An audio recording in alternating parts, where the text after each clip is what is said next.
Saint سے 27ویں آئینی ترمیم بل 2/3 اکثریت سے منظور۔ تحریک انصاف اور JUI کے ایک سینیٹرز نے بھی بل کے حق میں ووٹ دیا۔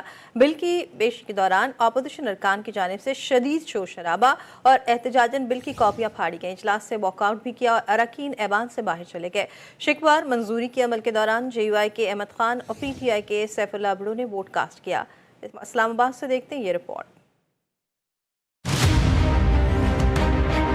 آئین میں 27ویں ترمیم کے لیے پہلا محاذ سر۔ سینٹ نے 2/3 اکثریت سے 27ویں آئینی ترمیم منظور کر لی۔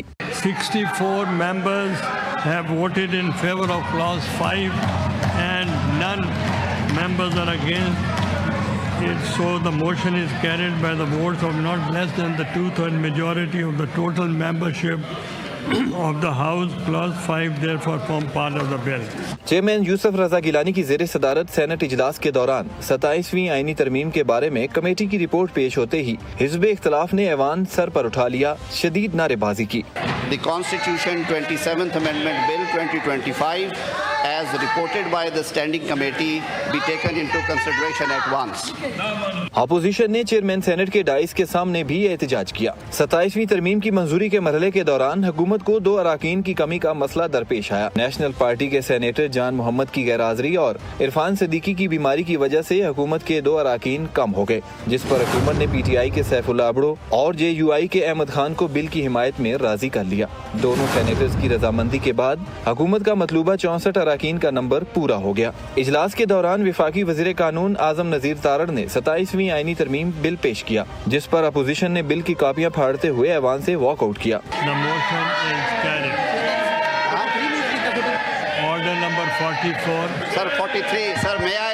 بل پیش ہونے کے بعد سینٹ میں 27ویں آئینی ترمیم کی شق وار منظوری کا عمل جاری رہا۔ 27ویں آئینی ترمیم کی تمام 59 شقوں کی مرحلہ وار منظوری کے بعد بل حتمی منظوری کے لیے پیش کیا گیا۔ سینٹ کے تمام دروازے بند کر کے ووٹنگ کی گئی، جس کے نتیجے کا اعلان کرتے ہوئے چیئرمین سینٹ نے بتایا کہ 27ویں ترمیم 64 ووٹوں کی اکثریت سے منظور ہو گئی۔